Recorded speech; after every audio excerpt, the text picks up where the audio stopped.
Hey everyone, Mike here in the BFH garage.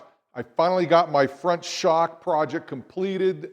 My suspension is now complete. That is such a big relief. We still have the Moab trip coming up that first week of May, and I'm trying to get a bunch of stuff done prior to that. The next item that I'm going to work on is going to be lighting. Now I bought a 10-inch light bar, two cubes here, and then a bunch of rock lights. Now, there are a lot of vendors out there that you can go with. You have the big brands, Rigid, Baja Designs, Lux, things like that. But I decided to go with Infinite Off-Road. And the reason for that was Infinite Off-Road is very, very competitively priced. They're cheaper than the big name brands, and they put out a lot of light. I've been looking around, comparing, doing all of my due diligence, all the research, and it is just unbelievable. If you're wondering if they're bright or not, how about this? I did that looking at it to see how bright they were, and it blew me away. It was like, what in the hell? I couldn't see anything for a second because it was pretty darn bright. So the other reason I like them is when you look at Infinite Off-Road, 25-year, you break it, we replace it, the unavoidable warranty. In their promo video, they take one of these and they take a 4-pound sledge and start beating on it. They protect these things very well. If you hit it on a rock and break it, they're going to replace it, no questions asked. I have a whole nother light here that somebody gave me. I hooked this up. This is a 24-inch light bar. This 10-inch light bar is way brighter than what that 24-inch light bar is. So this is no joke. I can't wait to get these on there, get them out there. The true test will be when we're out in Moab and we're doing some night wheeling. We'll see how all this stuff stacks up. So right here in the light of my garage here, it's still pretty darn bright. I cannot wait to see what these things do when it's dark outside. Let's go through, see what package I got, and I can kind of steer you in the direction of some things you may or may not want. All right, for me, it was pretty simple. I went with Infinite Off-Road, like I mentioned before. The warranty, the brightness, I mean, these things really impressed me. And this is daylight, so I can't wait to get, when it gets dark out, and I'm gonna turn these things on in here and see how much it lights up this shop. So the package I went with, I bought my rock lights separate from my mini light bar and cubes there, and I just wanted to get it custom for what I wanted for my TJ here. So for me, I'm not a big fan of the mall crawler look where people take the rock lights and actually point them up into the fender wells. I don't care about that crap. I want these things pointed down at the ground in front of and behind my tires so I can see what obstacles I'm going to be coming up to. So with that being said, I went with their 8-watt light. Now, this light here, they make a 6-watt that's a magnetic base. You can stick it anywhere and holds in place. These are not magnetic base, although they do make a series of brackets that you can use for these. I was going to take a look and probably make my own just because I know I'm going to try to get it as custom to me as I can. So with this basic rock light kit, they all come individually packaged like this in this foil plastic bag here. 8-watt lights here. They're Cree lights, and there's a bunch of them. So with 8 lights, that gives me one for in front of the front tire, behind the front tire, one in front of the rear tire, and one behind the rear tire. That's going to light up pretty darn good. But as part of that package, they also give you 2 12-inch strip lights here that you can take and place under the front and rear. So this one will go up underneath my bumper, which will shine down on the ground so people, if anybody's spotting me, they can kind of see what's coming up. And then I also have one for the backside. So a whole lot of good stuff in here that's going to be, should work out really well for what I'm looking for. Now for the light bars, I went with their 10-inch spotlight here. This thing is just brutally bright. And when I turned on the first time, I was looking at it, about blinded me. So I'm going to put that on the front right above the winch. And then I have these 2 little cubes here. These are going to go on the corners of my bumper kind of facing out, and that's going to give me that big fan visual look where I can see everything out in front of me.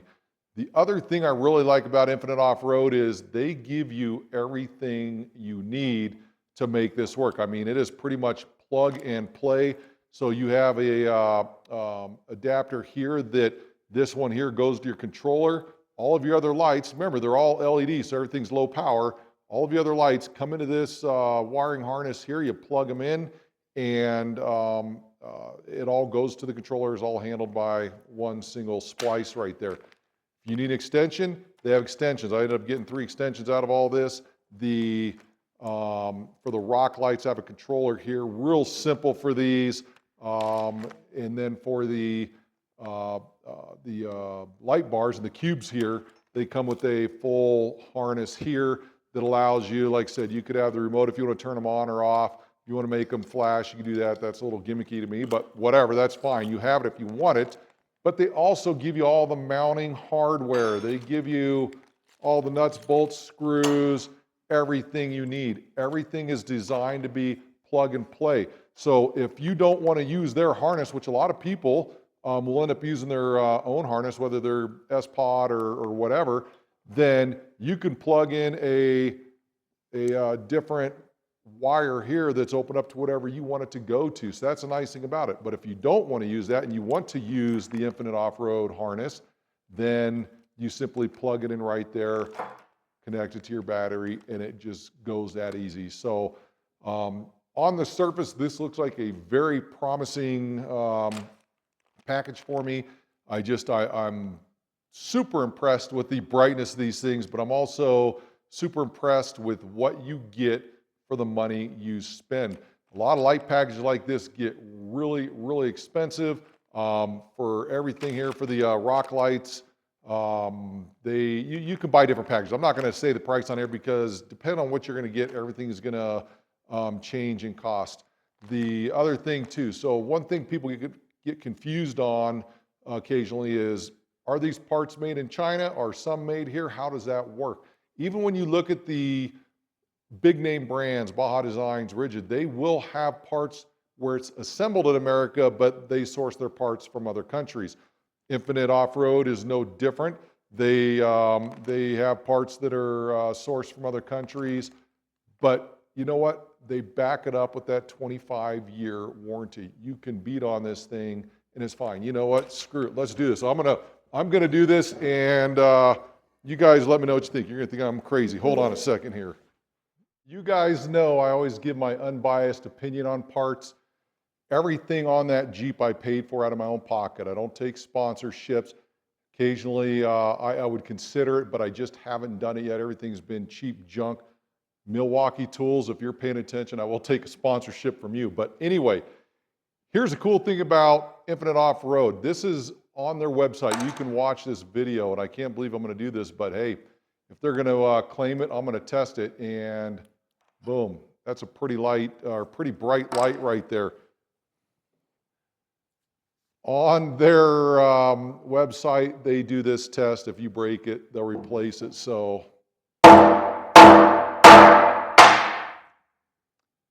that impresses the hell out of me. Gosh, that is bright. Can't even see anymore. All right, proof's in the pudding right there. So I don't know what to say except I'm impressed. It's going to take me a little bit of time to get all these installed. I'll show some footage as I'm doing them. I still can't see because that light's right in my eyes, burn my retinas out. But I'm going to get all this stuff unpackaged. I'm going to get my Jeep on the lift, up in the air, get those wheels off, and start looking at where I'm going to place this stuff. And I'll take you along on that journey as I do it.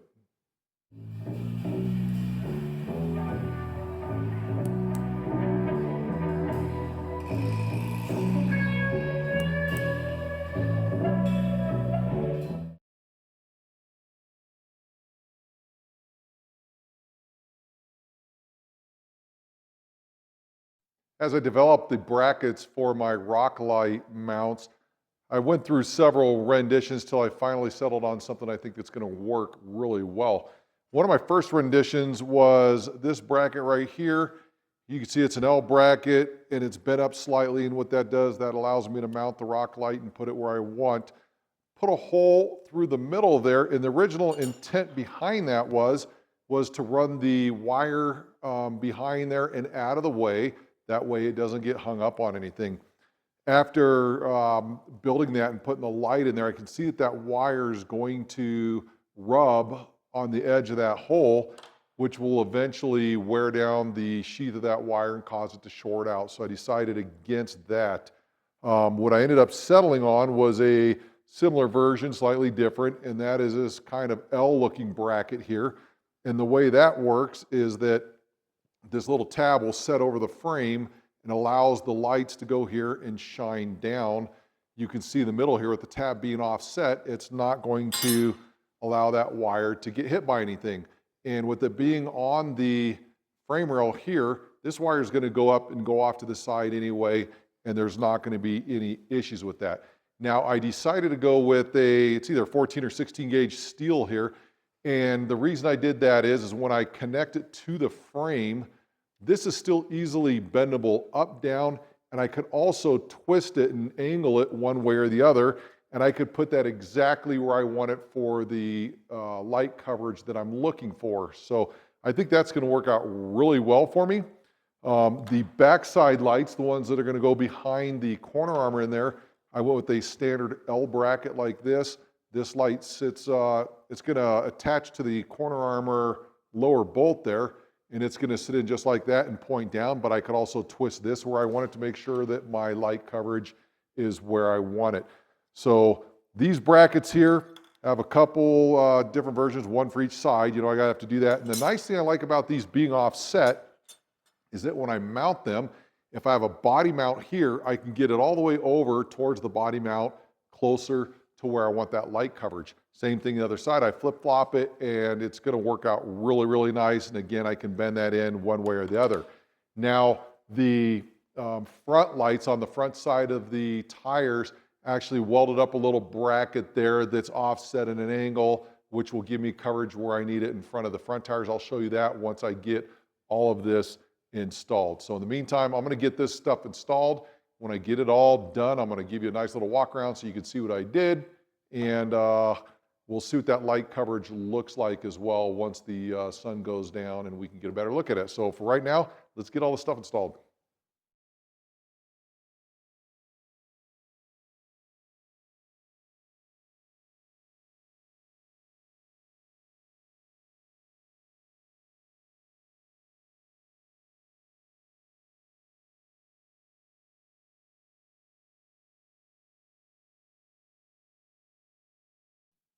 Rock lights are all mounted. Let's take a look and see where I have them, how they're mounted.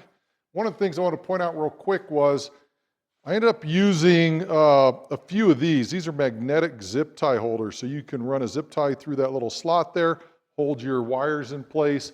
Comes in real handy where you can't get a drill or weld anything. Up on the front side here, you can see where I have the mount there, and it's just welded onto the frame at a slight bevel so it points out towards the wheel. I have one underneath the front side of the mini boat side there in front of that body mount. I have another one back here that's behind the body mount but still protected by the armor. Then I have one back here in the corner of the tub where the corner armor is. So that's 4 on each side for a total of 8. I have not done the strip lighting, so I was looking at putting these under there. I haven't even looked at that yet. Right now I have just the 8 rock lights. Let's pull it outside, take a look, see what it looks like.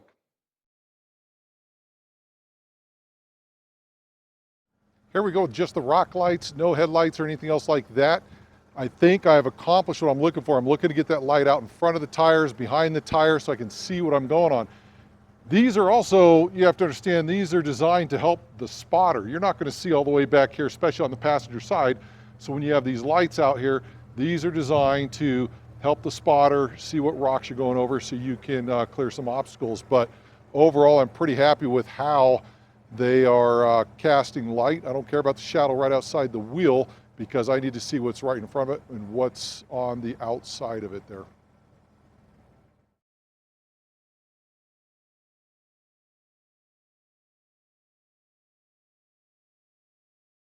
All right, as we're looking out here at my poser rock, you can see how that light casts down in front of that rock gives everybody a good look. As you come around the back side, you're going to see that underneath you can kind of see everything is going on. You're going to get a good look as a spotter to see what kind of hang-ups a person may be having. All right, it's time to put in some headlights real quick, come back out here and recheck. This is my stock Jeep headlights and what I'm getting. Time to get these headlights in. I went with the HW Star LED headlights. These are not a high-end brand, but they are LED. They're going to be better than what I have in here is what I'm hoping. We're going to find out in just a second. Real easy to get headlights changed out, so I'll do that real quick. We'll go out there and we'll see what the difference is.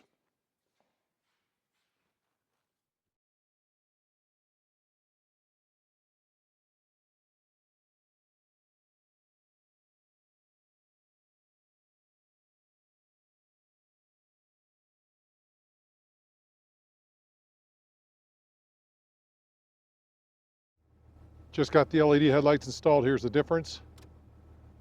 Makes a huge difference over those stock incandescent ones. That's unbelievable. I'm happy to have these in now. That'll make, anytime we're on a trail at night, it's gonna make it a lot better, a lot easier.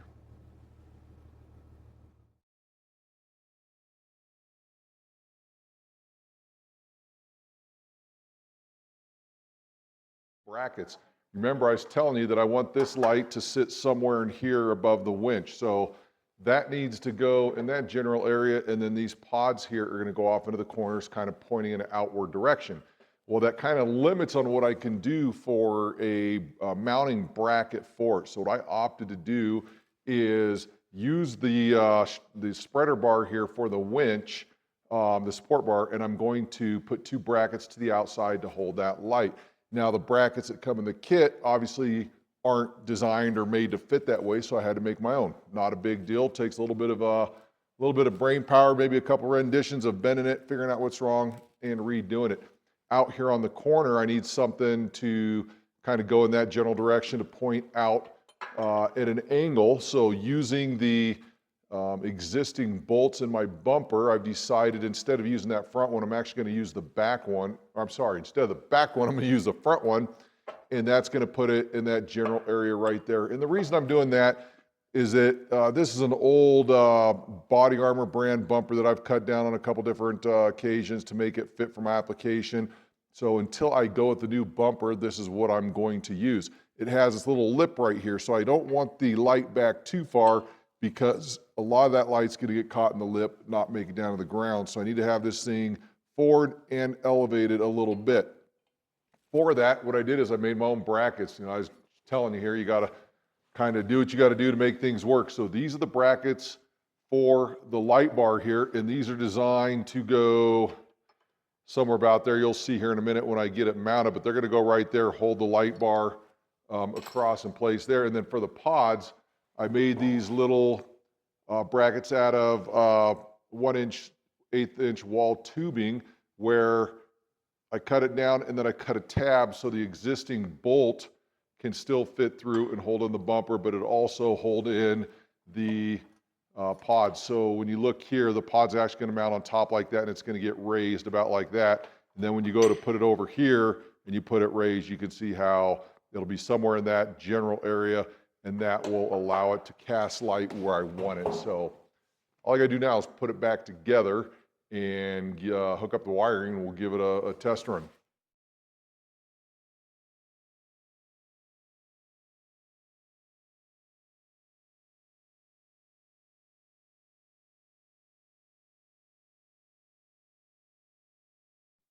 Well, how about that? I finally finished up the lighting project. I love the way it turns out. It's exactly what I was going for. My lighting project is currently complete. Now, with that being said, I opted against using the LED strips for now. It's not that I don't have a place I want to put them. I just want to make sure I'm thinking it through when I use those. You could actually trim them down, so I'm debating on putting a couple on the inside of the frame rails. And what that's going to do is it's going to point down to the ground, which spotter's going to see stuff. But also, I think the the nice thing about that is if you ever break down on the trail, in fact, up on Trough Trail, I broke a ring gear in the front and we had lights set up all over the place. So if I ever break down, it'd be nice to be able to turn on the rock lights. With them being LED, they're not going to need a whole lot of battery power, and it will illuminate whatever it is you're trying to repair. So there's some pluses to that as well. But anyway, back to this project here. Everything's solid. I really like the way I did this one here, building these brackets going off of the winch like that. And then the pods out in the corners here, they're angled out a little bit. And what that's going to do is that's going to allow me to get my frontal lights going here. My pod's kind of angled off a little bit, so it gives me a good wide area that I can see obstacles coming in when I'm wheeling at night. Now, I took this idea from a guy off the forum. Actually, it's one of the Colorado crew members, Josh. He had a similar setup to this. In fact, I even stole his little winch idea there. I mentioned that in the video. It's a great setup for a front bumper when you're thinking about it. Everything's up out of the way. The only thing I would do differently if I could would be to remove my recovery points here and put them up on top, but I can't do that because I need these to hook up into my plow since I plow during the winter. So those are gonna have to stay where they're at. But anyway, I really like the way this looks. The only thing I have left to do now to close this out is wait for that sun to go down, get outside and turn these lights on, and we are going to get some video outside with the headlights, with the light bar and the pods, and we'll see how much that lights everything else up outside. So hope you're enjoying this series. This wraps it up for this video. The only thing I have left on the project that I wanted to get done before I went to Moab was going to be the hydro assist. Should be a one-day project. I might still get to it, but I'm really struggling in my mind with all of the changes I've recently made without having a shakedown run yet. I'm kind of worried that if I throw too many parts at this right now, I'm going to end up with more than one thing that may have issues. So I'm struggling with that one, whether or not I'm going to do it. Time will tell. Kind of running out of time too before Moab, so we'll see. Anyway, that wraps up this video. As soon as that sun goes down, I'm going to do more video with those lights on.